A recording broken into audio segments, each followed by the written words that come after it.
네, 오늘의 전국을 핵심 키워드로 짚어보겠습니다. 오늘은 장해찬 국민의힘 청년 최고위원, 김상일 정치평론가 두 분을 모시겠습니다. 어서 오세요. 안녕하십니까? 예.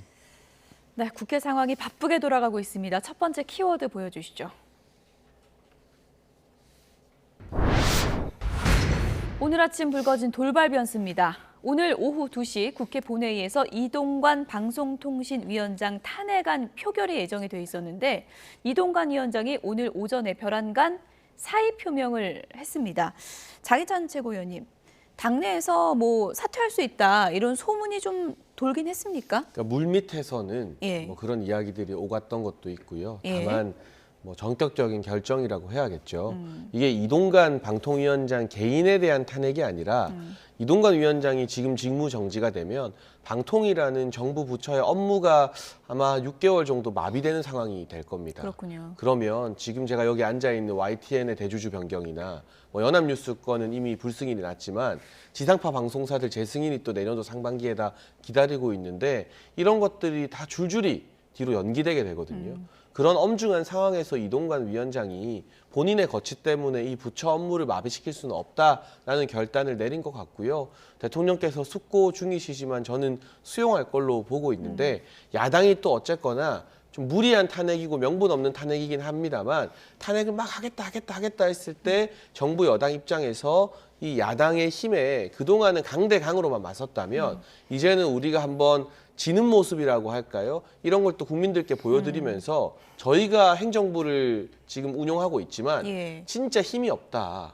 국회에서 야당이 때리면 두들겨 맞는 수밖에 없다라는 걸 좀 보여드리는 것도 나름의 정치적 의미가 있다고 생각합니다. 네, 고심고심을 본인이 했을 텐데 표결 몇 시간 전에 결단을 했단 말이죠. 어떤 계산이 깔려 있다고 보십니까?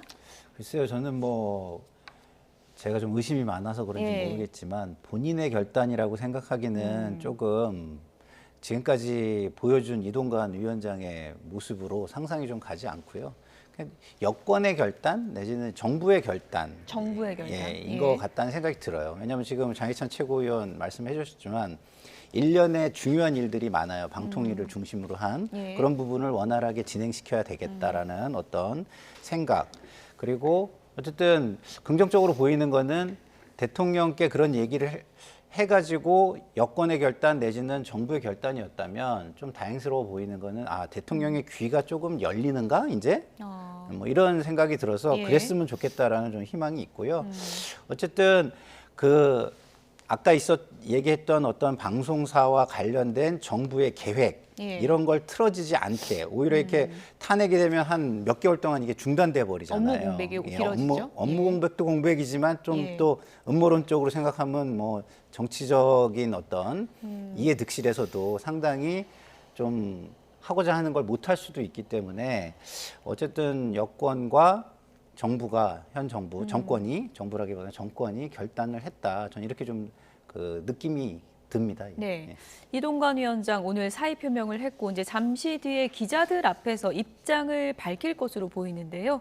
입장 발표가 시작이 되면 저희가 현장을 좀 연결해서 전해드리도록 하고요.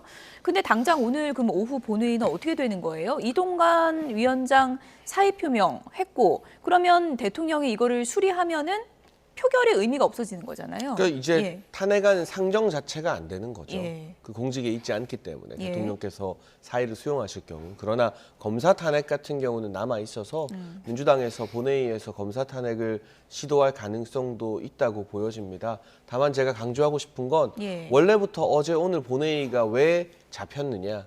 예산안 처리하자고 나라 살림하자고 잡아놓은 본회의입니다. 그런데 오늘 예산의 예자도 나오나요? 지금 나라 살림은 다 뒷전으로 팽개치고 오직 탄핵. 그 탄핵만을 위한 본회의를 이틀째 열고 있기 때문에 이동관 위원장이 사퇴하고 검사 탄핵을 하더라도 예산을 위한 소중한 본회의를 탄핵의 수단으로 사용한 것에 대해서는 김진표 국회의장을 포함해서 민주당이 정치적 책임을 지게 될 것입니다. 예. 일단 민주당에서는 꼼수 탄핵이다 이런 입장을 내놨습니다. 일단 이 탄핵안을 이렇게 처리해 보려고 시도할 때마다 지금 여당에서 필리버스터를 중단한다든지 이동관 그 위원장이 사의 표명을 한다든지 돌발 변수를 계속 만나게 되는 상황인데요. 그건 네네. 어떻게 보십니까? 그러니까 그 지난번에 어떤 그런 돌발 변수는 예. 조금 뭐라 그럴까 긍정적으로 보기 좀 어려운 돌발 변수고요.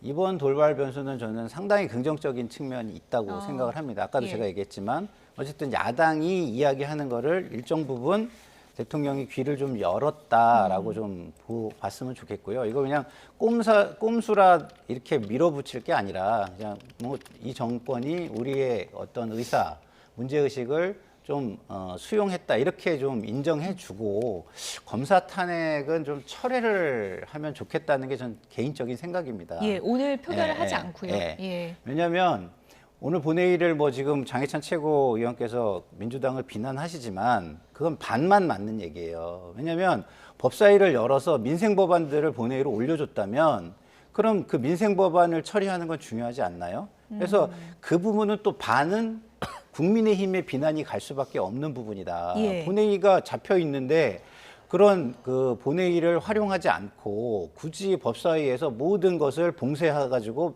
민생법안이 못 올라오게 한 거 아니에요? 이게 탄핵 국면으로만 국민에게 보이게 하기 위한 그런 저는 전략적 측면이 있다고 보기 때문에 예. 한 50%는 민주당의 비난이 와야 된다고 생각하지만 나머지 반은 국민의힘도 비난을 면키는 좀 어렵다. 저는 이렇게 생각을 합니다. 네. 일단 뭐 오늘 그 검사 탄핵안만 표결을 할지 이것도 좀 민주당이 어떻게 할지 저는 좀 철회를 지켜볼 좀 했으면 부분인데요. 좋겠어요. 예. 이거를 아까도 예. 얘기했지만 홍익표 원내대표가 꼼수라고 얘기를 했는데 뭐 계속해서 나쁘게만 볼 게 아니라 예. 긍정적인 면을 좀 보고 앞으로 좀 이게 협치에 물꼬를 트는 계기로 좀 활용하시면 어떨까 이렇게 좀 말씀을 드리고 싶네요. 지금 뭐 고민정 의원 같은 경우에는 이제 대통령이 이거 수용하면 먹튀 공범되는 거다. 범죄 저지르고 먹튀하는 거 아니냐. 이렇게 지금 주장을 하고 있는 상황이거든요.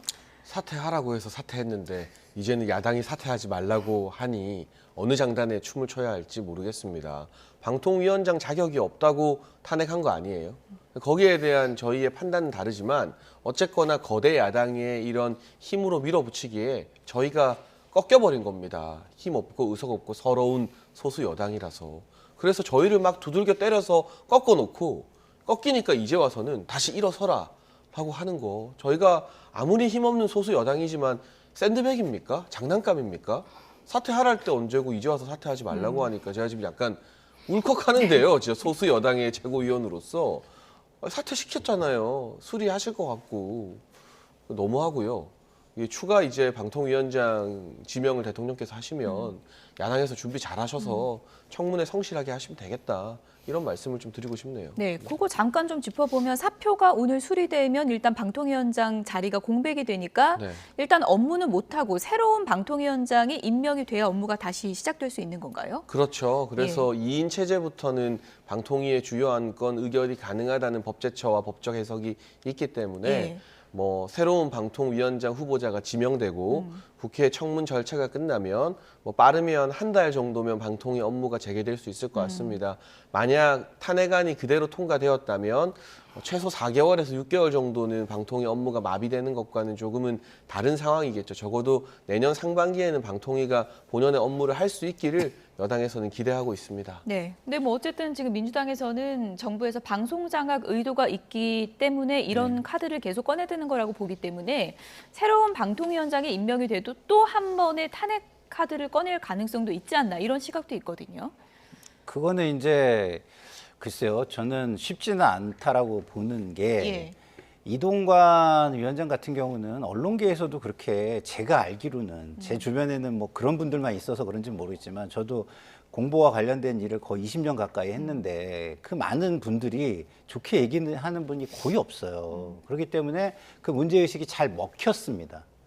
그렇기 때문에 이렇게 탄핵도 밀어붙이고 할 수 있었는데 새로운 분이 오면은 이걸 또 반복하는 거기도 하거니와 그 정도의 문제의식이 없는 속에서 공감대가 없는 속에서 그렇게 또 밀어붙일 수 있을까? 또 총선을 앞두고 그럴 수 예. 있을까? 그런 생각이 들고요.